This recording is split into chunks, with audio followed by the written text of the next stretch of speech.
Hello, Brooke. Today, I want to ask you, how are ADHD and exhaustion related? And what are some tools you can give us for ADHD and exhaustion? So, exhaustion comes with ADHD very often because managing the ADHD symptoms can be extremely draining. Mhm. So, misconceptions that people might have with ADHD is that we're hyperactive all the time and we're on the go all the time. That how can we be exhausted? How is that possible? Mhm. But very often we have sleep problems, such as being restless. We can have restless leg syndrome because there's hyperactivity that goes into the ADHD. We have a lot on our mind. It might be hard to calm down. Then there's some comorbidities of depression, anxiety, insomnia, which can all interfere with the ADHD and sleeping. And then the next day, it can increase your ADHD like symptoms and exhaustion. Also, sometimes our medication doesn't wear out soon enough and it could keep us up at night, which then can go into our sleep as well. Yeah. So, just a couple of other things like sensory sensitivities can be emotionally and physical draining, hyper focus mode can lead to the burnout and fatigue. We talked about sleep revenge procrastination, how we want to try to get everything done during the day and be really productive, and then give ourselves time at night to wind down and just relax and um, do whatever we want, and that can also bleed into our sleep.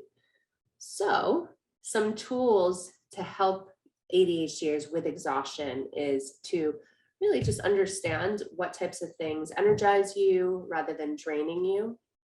Delegate those draining tasks if you can, and ones that you don't like, delegate those as well or get rid of them. For instance, a lot of ADHDers love organizing things as a procrastination tool for something else, but at the same time might hate organizing if that's what they have as a task. So Mhm. get a professional organizer. Cleaning services. I don't know anyone who really enjoys the whole process of doing laundry. So No. perhaps you might want someone for that. Bookkeeping, if you own your own business or even in your personal expenses, that's something that many people like to delegate as well. It's not something I'm good at. Please, I'll pay you and get it done for me. Mhm. Knowing your optimal focus time during the day and having your heart and important tasks then and being prioritized then, rather than trying to focus at a time that's not optimal for you. So, research shows that you are more focused in the morning at 7 o'clock. You have 100% focus capabilities, and then it weans off throughout the day. But we all have different times during the day where we believe that we can focus better.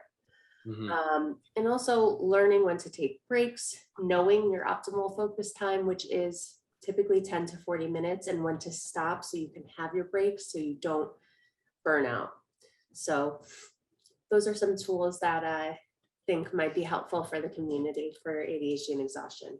Yeah, I really like those tools are awesome. They sound super helpful. I really like the figuring out what time you focus the best or whatever time suits the specific task that you want to complete.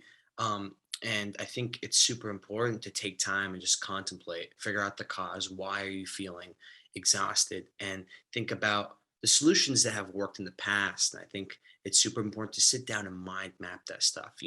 We go through that overthinking. See, exhaustion, I think I'm a college student. I know a lot of college students who we go through that time where we're just super exhausted. And it's both physical, emotional, and psychological. And your energy levels are declined. It affects every muscle in your body. You don't want to even get out of bed. These negative thoughts come in. You feel a weight on your shoulders. It's all that stuff, and a lot of overthinking is part of exhaustion as well. So you want to try to sit down and Making fatigue, relax. What was that? decision making fatigue. Yes, exactly. You're super indecisive. So it's super important to relax. And sometimes a tool of mine is to try to maybe practice mindfulness, walking by some water around your neighborhood, enjoying the nature, breathing in the fresh air, just hanging out in the sunlight, listening to music, whatever it is, just to have that alone time, let your thoughts flow, and grab maybe a journal and paper and write down things like contemplate, why is this happening? Think about the solutions, I think is super important. Um, and accept help. You talk about this, accept help. You talk about someone who can help you clean up, someone who can help you organize. There are so many resources out there. You can find some on Chad.com, Chad, which is a really great organization for ADHD. There's a bunch of social media support groups, therapy, coaching, even friends and family can be super helpful in situations like this. Um, and So moving your body, exercising. I think exercise is extremely important. I think everybody out there should exercise if they're able to, because it's really the fastest and most effective way to clear that fog, and just when you're feeling pretty down, and it's so hard to start it. It's so hard to get to just begin, because you just got to do it. Like Nike says, just do it. That slogan. Find those few minutes, because a good amount of the times, when you're thinking about the now and you don't want to do it now, and you're not thinking about the later, just doing those few minutes, you realize you've leaped into it. You realize you're just stuck into that hyper focus, and the rest is super easy.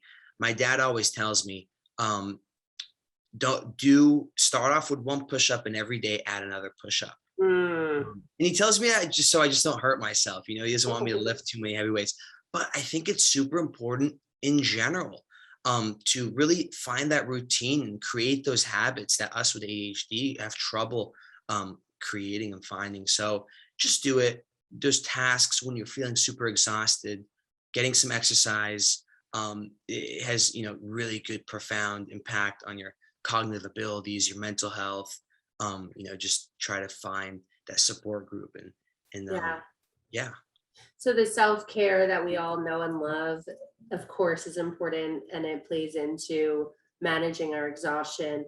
And when you bring up the exercise, we talked about dopamine and how it's important to do something that is exciting when you're working out or thinking about that, because that increases the dopamine levels compared to doing exercise that you're not excited about, where it wouldn't increase the dopamine levels. Yes, 100%. And whether that's playing sports with other people, which is a form of exercise that releases dopamine, having a cup of coffee before, doing it at that optimal time throughout the day, or listening to music, whatever it is that helps you release that dopamine and makes the experience a little bit better.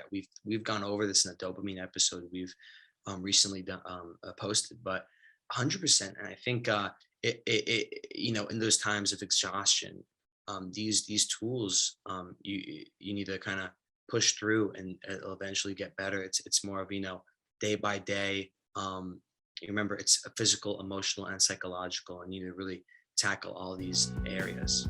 Absolutely. Yeah. We hope you liked today's video. If you want more information about ADHD, please feel free to visit our website at differentbrains.org or my website, coachingwithbrooke.com. And if you enjoyed today's video, give us a thumbs up, leave a comment below, and subscribe.